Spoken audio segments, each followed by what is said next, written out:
दोस्तों, retro Chavez stories में आज हम बात करेंगे भारत के एक और जाबाज की, जिनका जन्म हुआ था 27 अक्टूबर साल 1904 को कोलकाता में। नाम जतेंद्र नाथ दास। 9 साल की उम्र में ही उनकी मां गुजर गईं। उसके बाद उनके पिता ने ही उनका पालन पोषण किया और पढ़ाई करने लगे।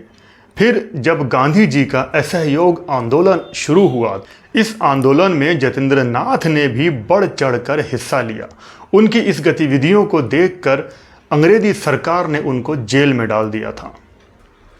उनके दिल में देश को आज़ाद करवाने की लहर जाग उठी थी और इसी तरह से वो इन सारी गतिविधियों में लगे रहे, जिसकी वजह से साल 1925 में एक बार फिर उनको अंग्रेजी सरकार ने जेल में डाल दिया।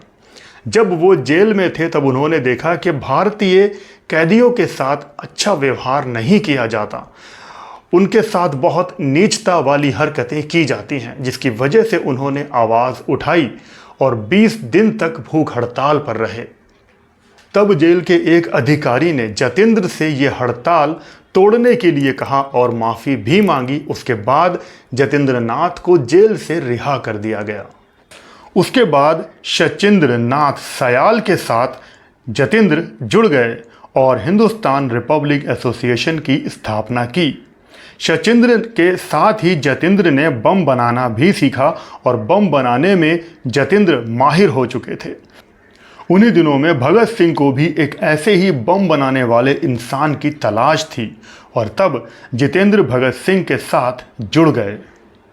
और फिर इन क्रांतिकारी गतिविधियों के चलते एक बार फिर अंग्रेजी सरकार ने जतेंद्र नाथ को जेल में डाल दिया। जून के महीने में साल 1929 को लाहौर की जेल में उनको एक बार फिर से भेज दिया गया।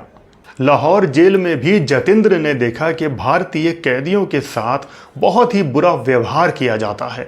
उनको बहुत ही पुराने गंदे कपड़े पहनने को दिए जाते हैं, जो कि बहुत समय से धुले ही नहीं हैं। खाना भी बहुत ज़्यादा ख़राब दिया जाता है। वहाँ की सफाई भी नहीं की जाती, जिसकी वजह से खाने में कॉकरोच और चूहों का बसेरा हो जाता है। भारतीय कैदियों को पेपर तक पढ़ने को नहीं दिया जाता था। इस तरह का बहुत ही बुरा माहौल था। इन सब चीज़ों से लड़ने के लिए एक बार फिर जतेंद्र ने भूख हड़ताल शुरू कर दी। उनका कहना था कि भारतीय कैदियों को भी और दूसरे कैदियों की तरह पूरा सम्मान मिलना चाहिए। उनकी ये भूख हड़ताल चलती चली गई। 1 महीने से भी ज़्यादा का वक्त ऐसे ही गुजर गया। उनके साथी भी भूख हड़ताल कर रहे थे। अंग्रेजी सरकार ने भरपूर कोशिश करी कि इस हड़ताल को तोड़ दिया जाए। उनके लिए अंग्रेजी सरकार बहुत अच्छे अच्छे खाने भी लाकर रख दिया करते थे, लेकिन जतेंद्र उन खानों को फेंक दिया करते थे। वो बहुत ज़्यादा कमज़ोर हो गए थे। देखते ही देखते ये हड़ताल 2 महीने के आसपास की हो चुकी थी और जतेंद्र पूरे भारत में फेमस होने लगे थे। उनकी कहानियां हर घर में पहुंचने लगी थीं कि जतेंद्र कैदियों को इंसाफ दिलाने के लिए भूख हड़ताल पर है। तब डॉक्टरों की टीम बुलवाई गई और किसी तरह से जतेंद्र की ये हड़ताल तोड़वाने की कोशिश की गई। एक डॉक्टर तो पागलों का डॉक्टर था। उनका इलाज करते करते वो खुद भी आधा पागल हो गया था। उसने कहा था कि वो जतेंद्र की ये हड़ताल तोड़वा कर ही दम लेंगे। और तब जतेंद्र की नाक के ज़रिए एक पाइप, प्लास्टिक का पाइप उनके गले में डाला गया, उनको दूध पिलाने के लिए।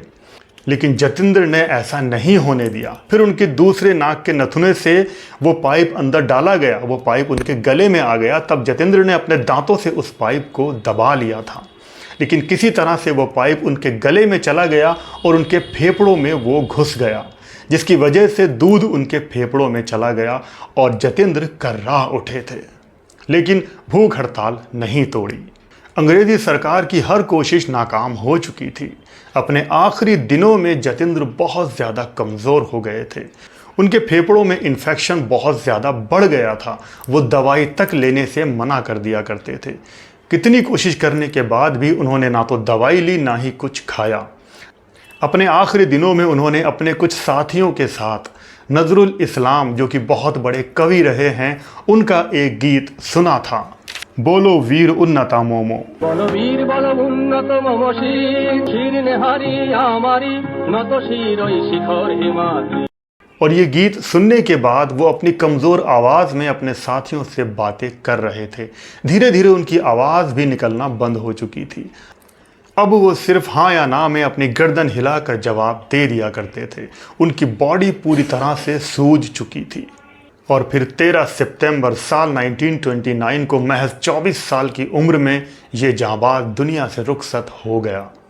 उनके गुजर जाने के बाद अंग्रेज़ी सरकार के अधिकारियों ने अपनी टोपी तक उतार दी थी और उनके चारों तरफ सारे डॉक्टर्स सिर झुकाकर खड़े थे। कहा जाता है कि जब उनके शव को अंतिम संस्कार के लिए लेने के लिए लोग निकले तो करीब 5 लाख लोग उनकी अंतिम यात्रा में शरीक हुए थे। ये सब नज़ारा देखकर अंग्रेज़ी सरकार ने यह फैसला किया था कि किसी भी क्रांतिकारी का शव उनके परिवार वालों को नहीं दिया जाएगा। और उसके बाद भगत सिंह और राजगुरु के शव के साथ भी कुछ ऐसा ही किया। चुपचाप उनका अंतिम संस्कार आधी रात के वक्त सतलुज नदी के आसपास कर दिया गया था, बिना किसी को बताए। लेकिन उनकी शहादत बेकार नहीं गई। उनके जाने के बाद भारतीय कैदियों के अच्छे व्यवहार के लिए वोटिंग की गई और 47 के बजाय 55 वोट जतेंद्र के पक्ष में गए और भारतीय कैदियों के लिए एक अच्छी सुविधा का इंतज़ाम किया गया जेल में। इस किस्से का जिक्र शिव वर्मा जी ने अपनी एक किताब में भी किया है। तो आज भारत के इस महान इंसान, इस महान जांबाज की यादों को जिंदा करते हुए रेट्रो शावेद स्टोरी में बस इतना ही। वीडियो पसंद आया हो तो लाइक कर देना, चैनल पर नए हो तो सब्सक्राइब कर लेना। जय भारत, जय हिंद।